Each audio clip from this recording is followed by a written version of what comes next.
5, 4, 3, 2, 1. Ladies and gentlemen, this is it. It's the Romello Marcellous Show. The fly uncle you always wish you had. Bring him out. Here to give you every aspect of game from a real player's perspective. It's the biggest boss from business, entertainment, love, and life. Had to find my inner power. To fashion, etiquette, and current events. Major show alert. All to enhance the happiness already inside you. Today is about the power of you. Check it out. You're now rocking with the best.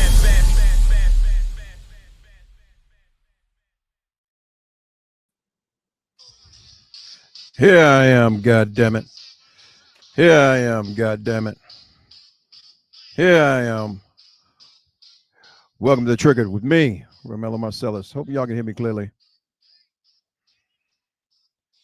Yup. Emma.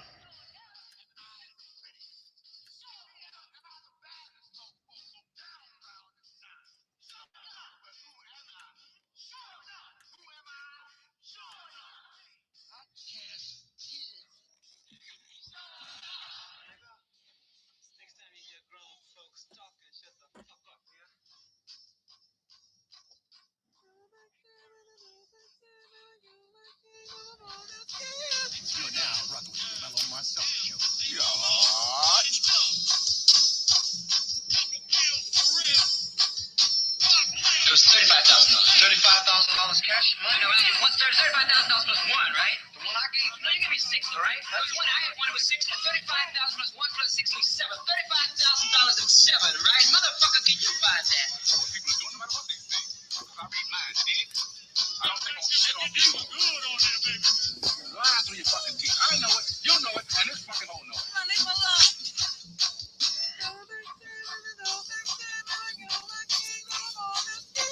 You're now rocking with the Romello Marcellous Show. Yeah.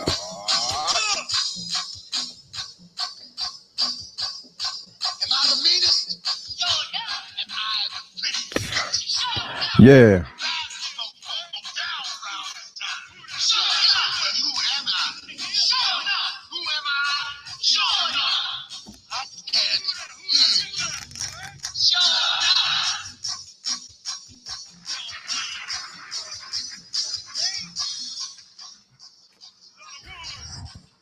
Here I am, God damn it. Here I am. Once again, welcome to the Romello Triggered with me, Romello Marcellous. I was supposed to be on last night, goddamn it. I had other shit I was doing. But I'm here tonight. Better late than never. Yeah. It's cold here. I don't know where y'all at, but goddamn it, it's cold. And I hope everybody got some place to stay and some electric, some heat, something on you. Because if not, you can get some of this.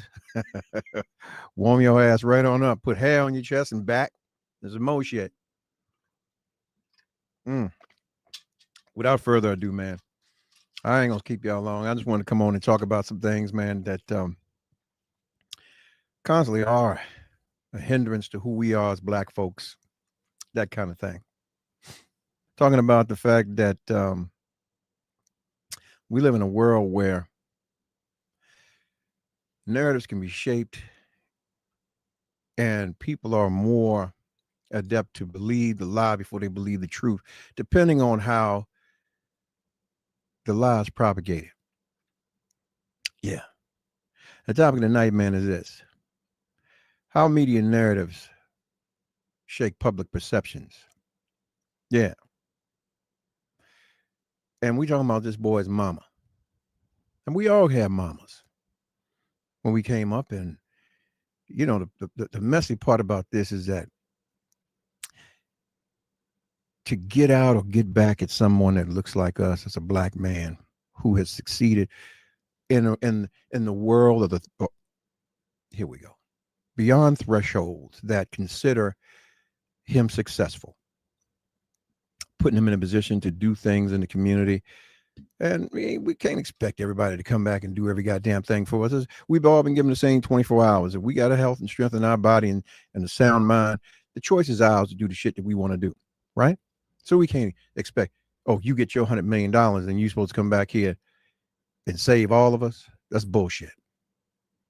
I'm happy for you. I'm proud for you. I applaud you in your success and whatever society deems success. And that's all I can do. I can't get into the position where I'm talking about I'm going into your bedroom in your house and seeing how you eat and how you sleep and who you sleeping with and how you doing what you doing with them and your your habits or your addictions or your vices. That's your business. Tonight, man, I want to unlock a conversation that's bigger than any one person in any one documentary or any celebrity conflict. Because the situation with Janice Combs, the new Netflix docuseries, I know everybody's seen it, been talking about it for the last week or so, and back and forth between now, Marlon Wayans and 50 Cent. It reveals exactly how media narratives shape public perception and how fast a storyline can become reality, even if the truth is still disputed. Yeah. So Janice stood up and said, this portrayal is not a direct reflection of the truth as she lived it. Okay. We all had mamas and daddies and that had friends and had people over the house. We came up, we had parties, we had cookouts, we had all that kind of shit. And even as grown folks now, we entertain in our houses, right? Now our babies are there and growing up and seeing things. And yeah, we strive to dress our kids in the finest and the best that we can and give them a lot of the things that we did not have when we were coming up. Same thing that this woman did with her son. But my problem with that is this. You have people speaking about that life and time in these people's houses, and we really don't know what their ulterior motives might be to say some of the things that they said. And then a lot of times they could have said, "Man, they did the things that they did, and they looked good. Always dressed them up, and we danced and we sang, and hell, we did all that shit when we was kids. We danced, she was doing the robot and every motherfucking thing else. Our parents didn't do the robot; they was doing something else when they was kids. But that didn't mean they groomed us for something. Yeah, this shit right here, this is a statement that should make everybody pause because what she's saying really is be careful. Be truly careful what you're watching because it's edited and constructed and curated and not absolute truth. Yeah. And when a streaming platform with global reach puts out its own a storyline, that perception becomes powerful. Sometimes more powerful than the goddamn truth. So what is the framework and the statement of what she's saying? She didn't attack anyone. Janice didn't attack anyone. She didn't accuse anyone. She simply reminded viewers that documentaries often choose angles, not full context. And at that point, what gets included in a documentary? Think about it. What gets excluded? Who gets interviewed? What footage is selected? What tone the editors apply? Think about it now. Here you go. You got 50. I'll say it again. I'll say it wherever in this nigga's face. Well, I don't give. He was tender dick. Mad that the man got one of his baby mamas. Well, shit, you had her. What you do with her? You dropped the ball. You kicked her. You did a whole bunch of shit. I mean, it's documented. You got your son. Okay, cool. That kind of shows you how, selective you are with your compartmentalized emotions and the way you mistreat your other son, even though that y'all don't get along. Hell, I'm not going to disown none of my kids. I don't give a fuck how much we don't see eye to eye on something. That's my kid. That's my son. I'm going to be there. Period. But there we go. That could be the farthest from the truth. But this is the narrative that the media has painted about 50 and his oldest son's relationship. Based on what he could probably be saying as a true father and a man to say, hey, look, you're grown now. I need you to get a job. I need you to start standing on your own. Not saying I'm not going to back your play, but I need you to show me something. But now you go back a couple years back, that was blown all out of proportion. So let's stand on this. All of that shapes how viewers feel, not just what they learn. Her statement highlights something that the public forgets. Documentaries create impressions. Impressions become opinions, and opinions become the narrative. And once a narrative spreads, it becomes extremely hard to challenge, even for people that are actually involved that could tell you the goddamn truth. Think about it now. We're not just talking about, there's been many of public figures that got caught up in narrative battles. Now we bring in Marlon Wayans and 50 Cent. They're exchanging words over the docuseries, right?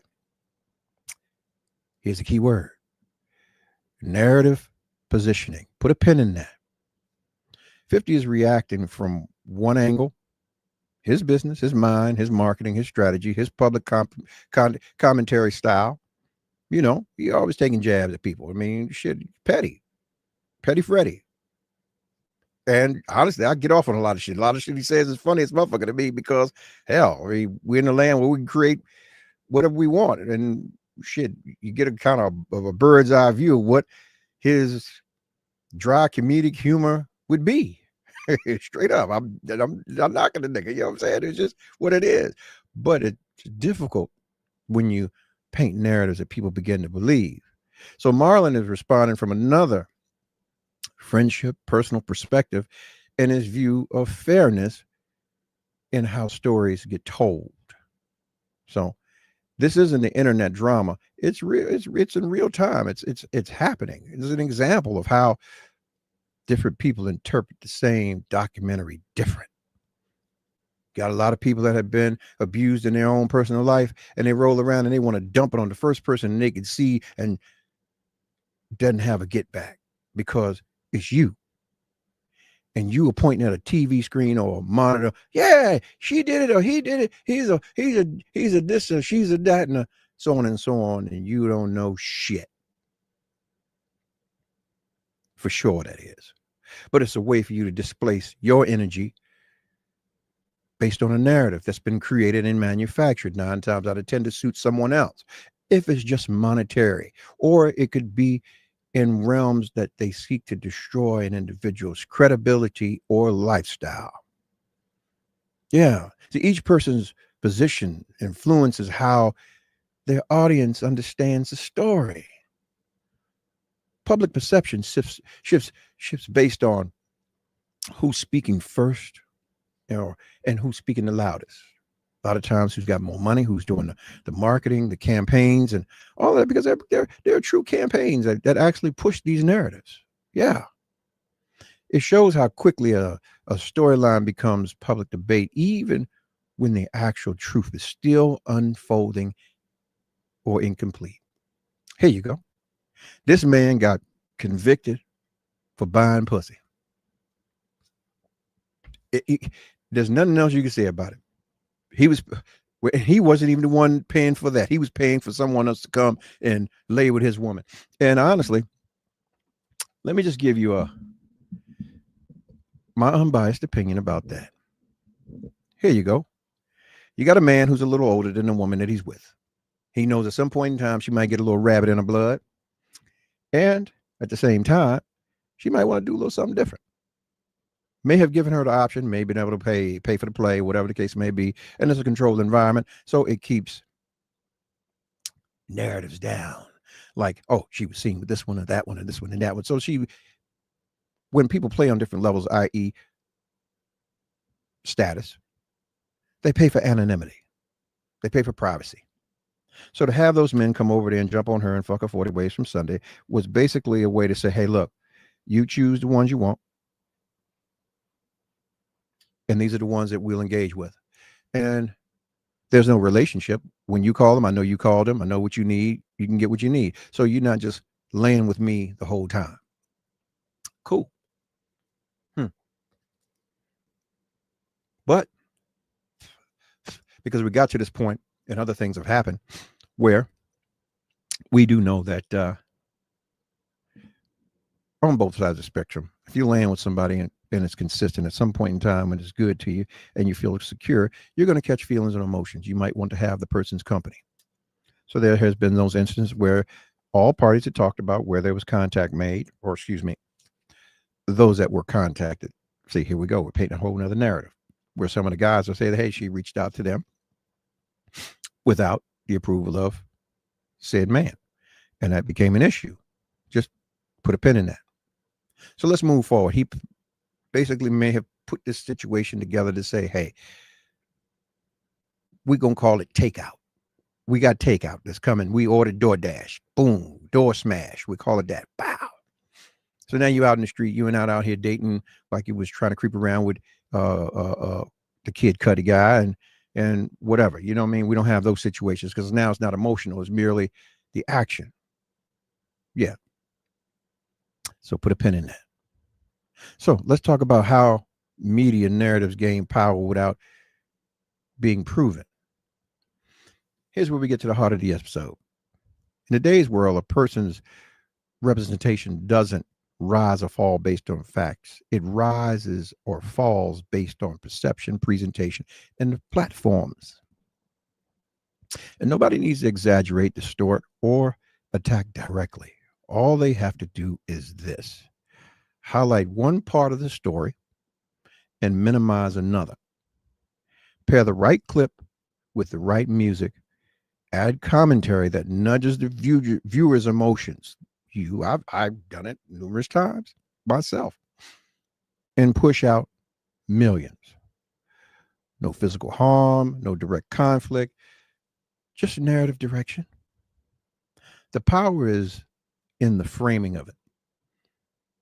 And that is what Janice Combs is calling out. Not to erase anyone else's truth, but to remind viewers that a documentary is guided. It's a guided experience. It's cultivated. Not an unfiltered look at the reality of an individual. They weren't there. They weren't on the scene. Think about how many times someone could say something about you, man, it ain't even true. You leave a room and say, man, she dirty. It's false from the truth. I mean, you got up, you washed your hands at least twice, washed your hair, brushed your teeth, came out, and somebody can say, oh, she dirty. And that narrative could grow legs of it own before you know it. At the end of the day, oh, she's pissy. It happens to the best of them. Yeah.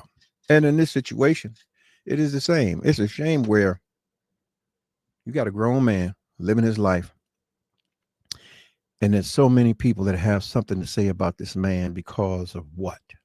Why? After almost 30 years, you want to come for this man. When in all actuality, you came after him after Diageo paid this woman the $20 million, and you believe that it was him that paid it, because it wasn't him that paid it. It was his business partners that paid it to make it go away so the stock wouldn't fall. So I'm saying this, and I'm going to say it tonight. God damn you motherfuckers that sat around that man for over 2 decades, cashing checks, clout chasing, doing everything you could do to try and potentially get your life on track so that you can have something long term, when in all actuality, a lot of you were underpaid interns and you did not know what to do with the status. You got a lot of punch drunk motherfuckers on there with a life that flashed them by, and they didn't want to take the time to even get their paperwork proper. And I could tell you right now, if you go back and you listen to them, everybody that was on there, they basically said, I'm going to make you famous.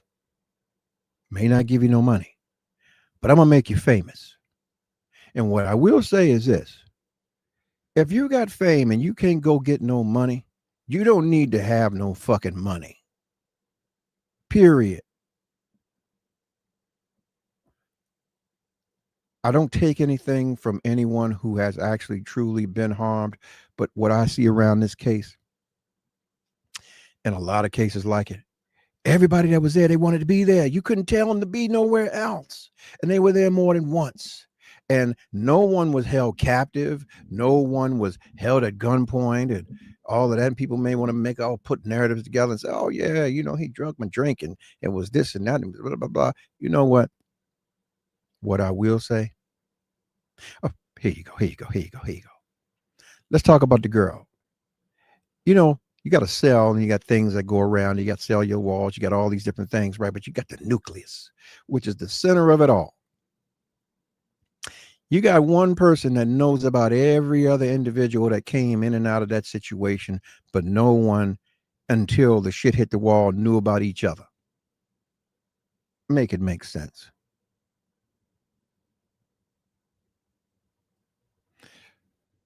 But they leave that narrative out. That's one of the diminished aspects of this conversation. See, everyone looks at an individual that, oh, I got money. Oh, he's got this and he's successful. Or she's got money and she's successful. And then everyone around her, if they feel some kind of way, if they fall out of sorts, oh, she did it. He did it. It was their fault because that was their boss. That makes me very leery to fuck with anybody nowadays, especially when it comes to public opinion. Oh, excuse me, public perception. Public narrative. Yeah. So at the end of the day, right, this episode is not about choosing sides. It's about defending or criticizing any individual. It's about understanding how perception is built in this age, this digital age, where media storytelling, conflict, and commentary collide. The public rarely gets the entire picture. To this day, we still don't know. I'll tell you what. I would love to see the Epstein list. I mean, I've seen the phone book, but that's still speculation too. Nobody went to the island until after this motherfucker was gone, and nobody's on the island. You see, you run into an empty island. We don't know what the hell went on there. You got some people that may show up, and we really don't know whether they were there or not. Were they rescued from there? Were they saved from there? I'm not negating the fact that something did happen or did not happen. I'm just saying it because I wasn't there. It's all speculation.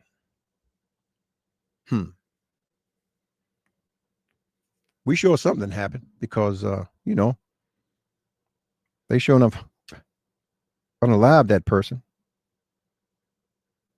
Yeah. And for someone who understands those circumstances in which that guy was in, there's no way for him to have hung himself. Yeah.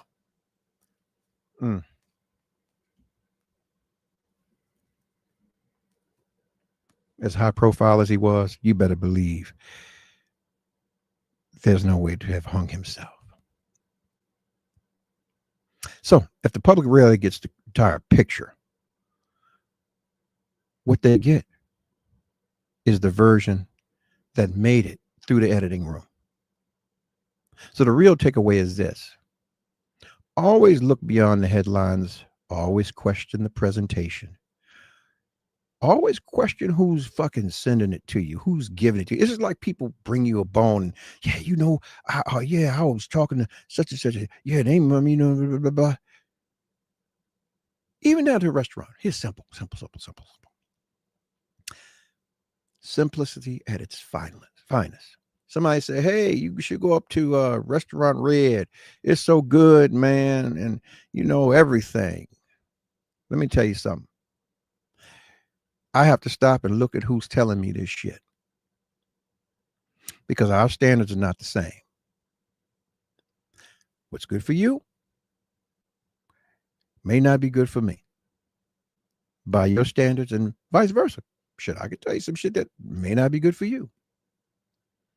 Yeah. There are a lot of affiliate programs out here that people are profiting from and prospering from in some way, shape, or form. I don't give a shit, even if it's to say that you're connected or, in proximity of. So once again, always question the presentation. Always remember that the people living the story often know more than the people producing the god doggone story. And listen, I can't say anything more, and I'm going to illustrate this even more. The worst person you can have show up and testify make a statement in regards to you is someone who's envied you, and someone who feels threatened by you, and someone who feels entitled to what it is you have or you worked hard for or gained. because they didn't have the grit to do it.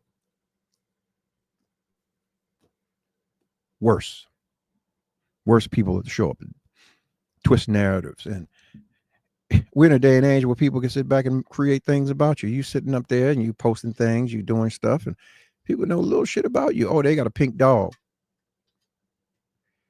And you just having a conversation with somebody who's potentially in proximity of you.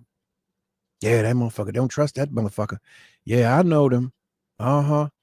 Yep, they say they do this and do X, Y, and Z, and they got a pink dog.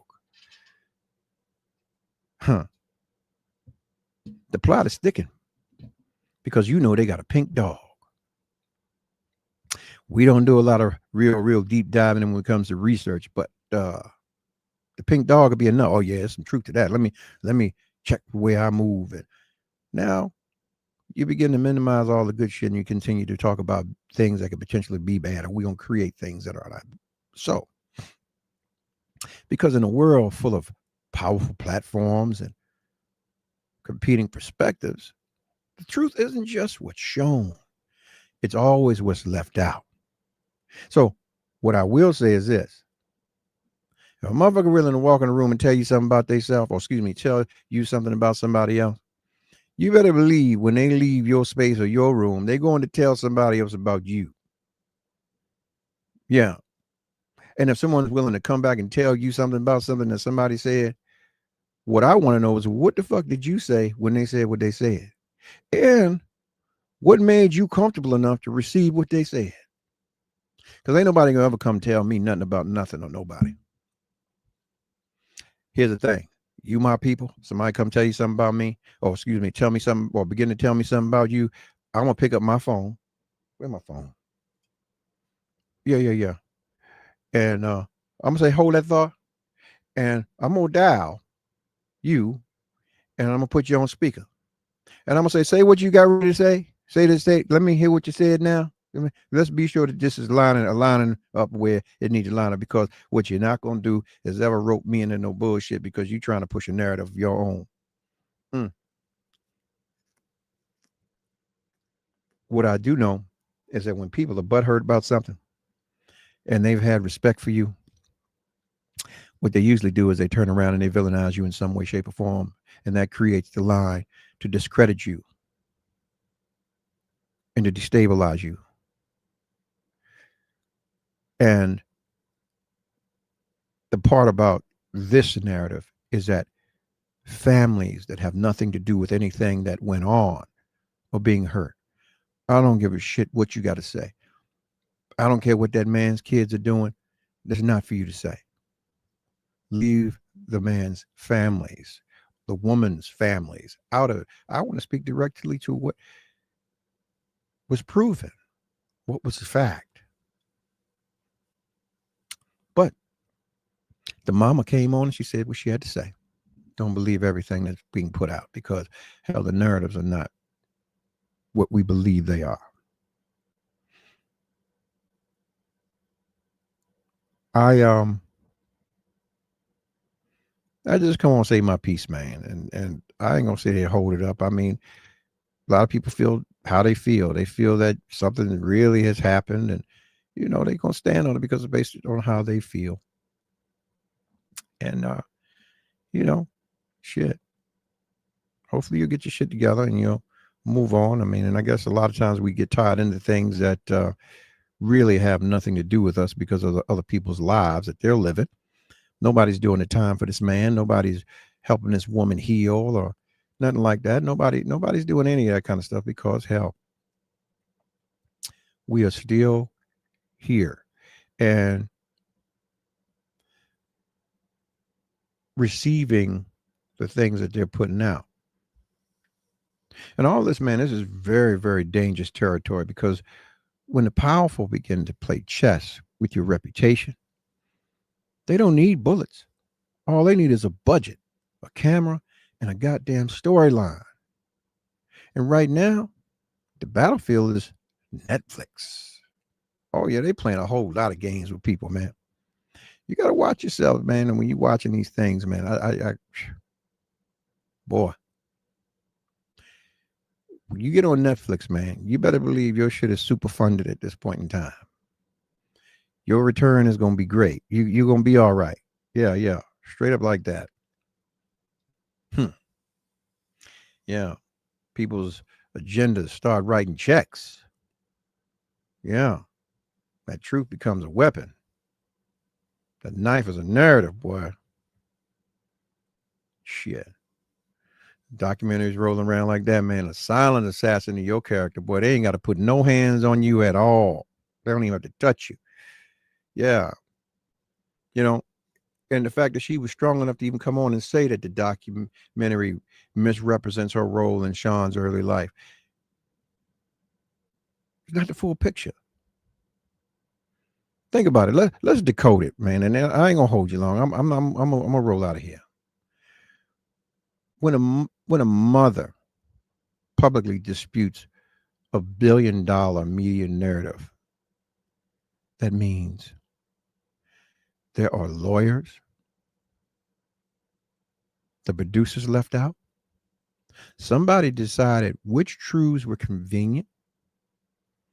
Somebody talked about which truths are profitable, meaning which one's going to garner more views, more conversation, more talk around the water cooler at work, you know. Yeah. Somebody decided which truths would make the best storylines. See, documentaries today aren't about journalism like they used to be. They're about engagement, views, outrage spikes. Oh, yeah, fuck that nigga. Yeah. And trends.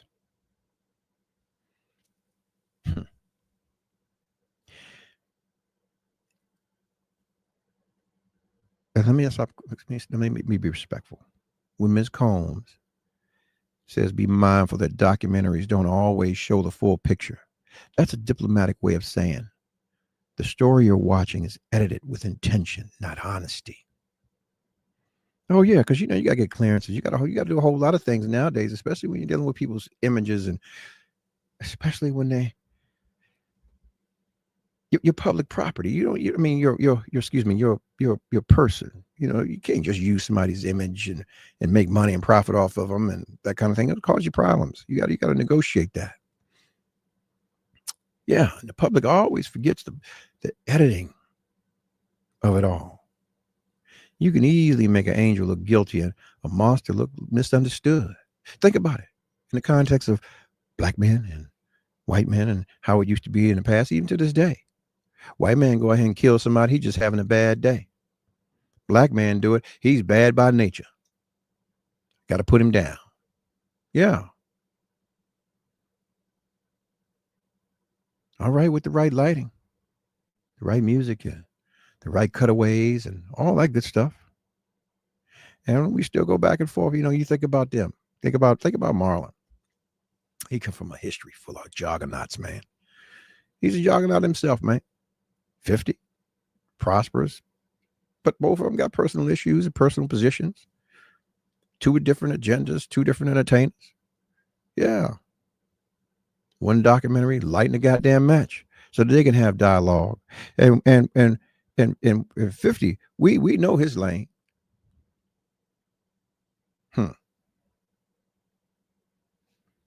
He want all the smoke.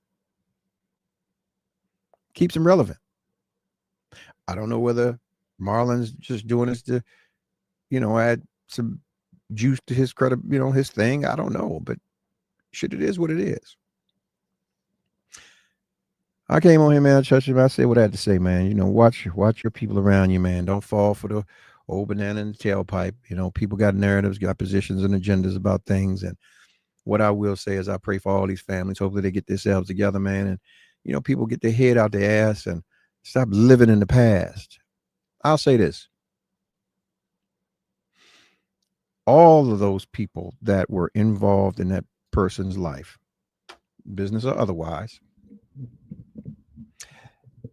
there was a time when they felt on top of the world because they were in this man's space and they felt that they could do anything because he was on top of the game at one time. And a lot of them were there when he was on top of that, the game. And at that very point, if that man died or crashed out or whatever at that point, and he left you, he left you better than what you came, because you had the confidence, the desire, and the will to do all the things that you set out to do. And it was merely a tool or stepping stone or the catalyst of what could have been great for you. And if you decided to go out and fuck your money off and fuck your fame off and your little shine and whatever the case may be, and for all intents and purposes, everybody from that situation or that era, whether it was from Death Row, whether it was from Bad Boy, whether it was from Loud, whether it was from Rowdy or Raucous, any one of those labels, Cash Money, No Limit, to this point, if they had anything out, they got a repertoire that they can continue to eat to with for the rest of their life if they decide to get out here on the road and go get it. So what I will say is, all of those black men and women who sat at the head of records, whether it was Sylvia Rhone or any one of them, if they touched you back then when the music was golden and you did nothing with it back then to suffice or to put your life in a better situation, that's your fucking fault. Don't be mad at this man who's constantly been in a position to reinvent himself or themselves. All of them have been able to reinvent themselves and stand the test or withstand the test of time because they had business acumen. It's not about today, it's about tomorrow. Most of y'all got around and got to the point where, okay, this budget thing is not happening. I remember being on the road with 112, and at this point in time, I'm going to tell you about the number they were getting. And we were out with Whitney. They were getting $27,500 a night. That's just facts. And there was a consensus about tour support. At this point in time, tour support had kind of died back, and they had to make it work. Sure, there was some thoughts about it, but you know what? Those brothers sat down, they got it together, and they handled business. To this day, they can still go out, whether together, if Q's going to do something. I'm sure Duran could still write music. I'm sure any one of them could still go out and get $1 and make it make sense. Faith can still go out and get $1. Kim is still getting $1.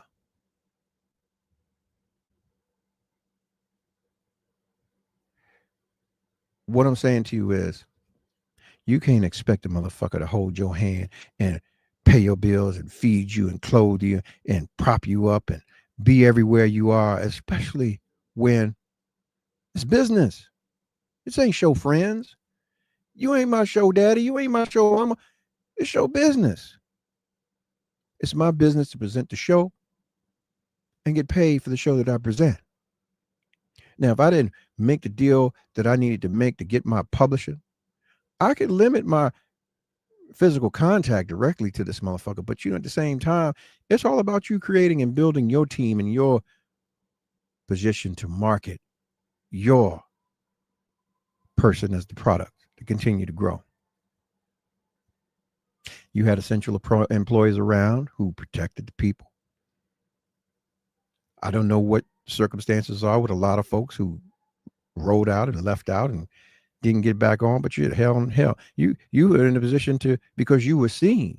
You were supposed to have an EP company that yielded you millions of dollars because you were flying around and you had people who were trained and licensed to protect serious folks, diplomats and everything else. You chose not to. There's a group of guys, man, and I don't put no names on them, but I'm gonna tell you something. They see me to this day. One of them passed away. I remember they approached me. It had to be in 1999, and the Forever album came out, and we were doing promo, and the guys walked up to me and said, "Man, we want to do this. We want to do whatever." Let me just say this: a couple of the guys, after we talked and they got their shit up and running, a couple of guys, they ended up with Floyd. Floyd was a machine, boy. He didn't drink. He didn't do any of that. They got burned out. After that, they ended up with Baby. Then after that, they ended up with Drake. A few other guys ended up living with Drake. Everywhere he went, He was there. Also, Chris Brown and a few others. I'm just saying how proximity put these guys in a position to be enterprising, and they continued, and they're still out here to this day. A lot of times, I think that they have their own companies, but they still work together from time to time, and I can see them out. And this is just facts. No complaints. The only people that are complaining are the people who never had a plan other than to show up and sing and be seen. You already failed. You didn't have a plan. Got no plan, you plan to fail. Yeah, man, with all you're getting, man, get you some understanding. I just came on here for a minute, man, put a little paint where it ain't. And if you like the show, listen, you know where to follow me. I ain't even gonna put this mess up here tonight, God damn it. But you on here live with me, man. If you triggered when you leave here, you know you got some work to do. I hope I said something, man, that'll soothe you or ease you or at least make you think about something. If I didn't do it, then God damn it, I didn't do my job. And we're gonna talk about it. Yeah. Door smash. Yeah. I'll be back here next week, man. Monday night, 9:30, sharp. I had to come on today, man. That was on my mind.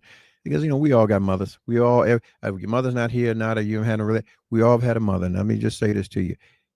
I don't care who you are and whatever your mama's wrestling, but she still wants the best for you. And I applaud her for standing up and with class seek to defend her reputation and her children and her grandchildren. Yeah. And I hope you all would do the same.